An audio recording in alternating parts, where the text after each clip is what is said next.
with you today. I'm going to do a follow-up on the new deck boat project.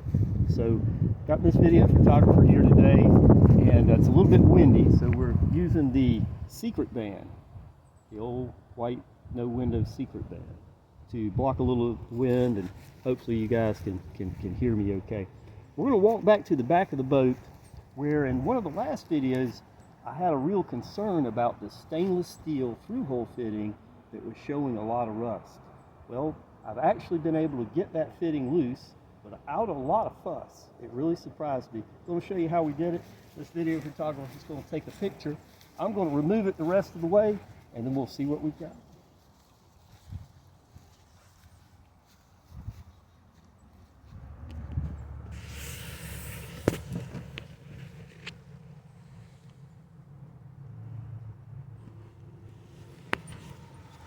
Couple of big red pipe wrenches down in there, and we've got it loose, so hopefully this is going to come out the rest of the way by hand. That's the plan.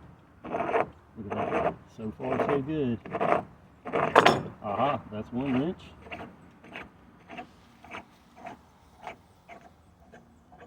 Hopefully. As you can tell, this is real. It hasn't been out of the boat before. Hopefully we're doing all this in one edit, one shot. No editing.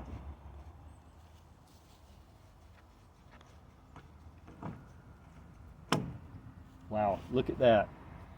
So this is live, no editing at all. This hasn't been pieced together. This is the stainless steel through-hole fitting that I had some concerns about. I'm going to reach in, grab the nut that goes on the back side, then we'll walk over and talk a little bit more about what I found.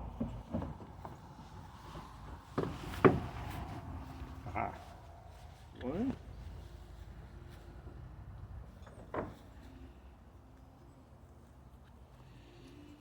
Nice to have a couple of good wrenches to do that sort of thing with.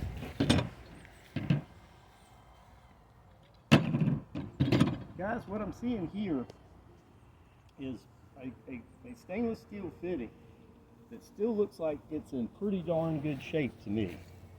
You know, it's got some surface rust on it again, but I'm just not seeing, you know, what caused that major rust stain inside the boat.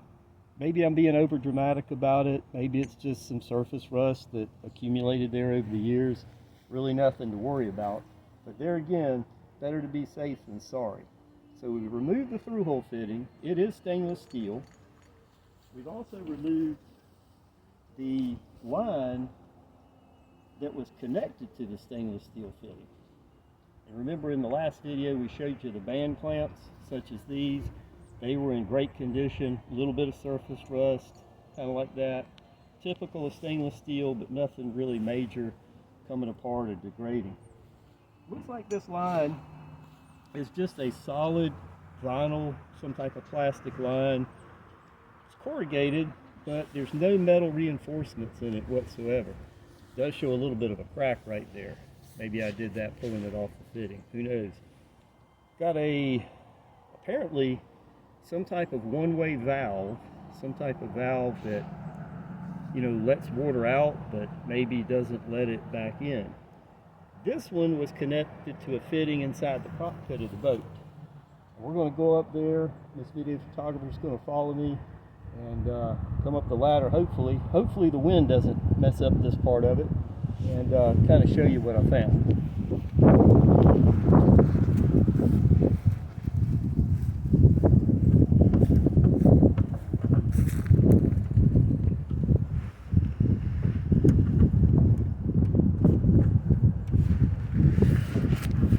Got some wind picking up, folks, so I'm going to stay a little closer to the audio here.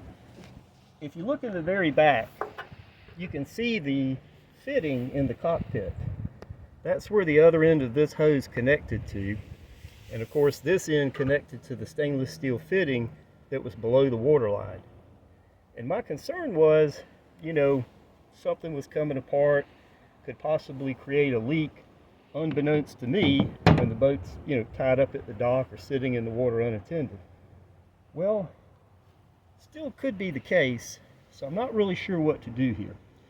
this is a trailer boat, and I believe what I'm going to decide to do is simply eliminate the through-hole fitting. And the reason for that is this gives the boat some degree of what's called self-bailing, but it doesn't make it a 100% self-bailing boat. You still have to have a bilge pump. And the reason for that is there are no gutters around the rest of the seating and storage compartments or the compartment in the floor.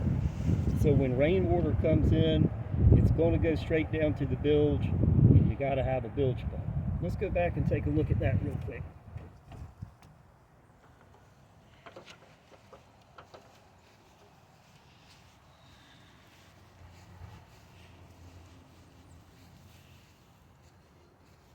The boat came with a bilge pump.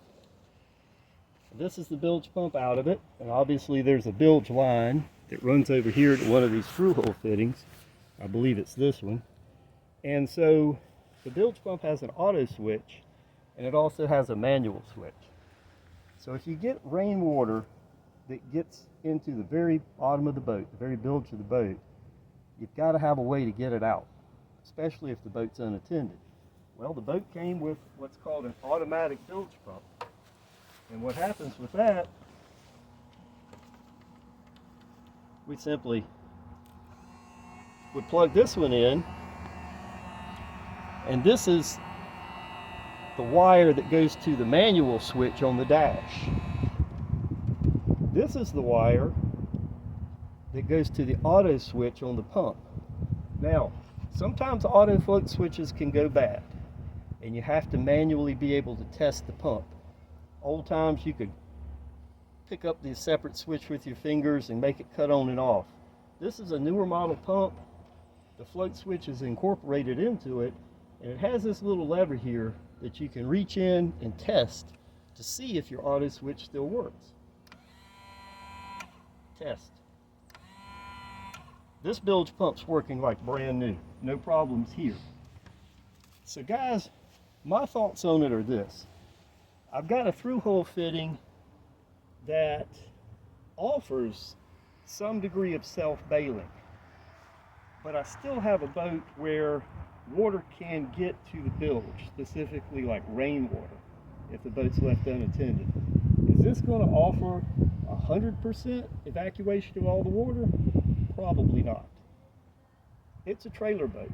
It's going to spend most of its life on the trailer. You know, we'll take some vacations with it, maybe put it in the water for a week or 10 days or so, tied up, going to different marinas. But I'm all right with having just an auto bilge pump to expel the water, rainwater, out of my boat when it's unattended. So let me know what your thoughts are, but I believe I'm going to grind this out.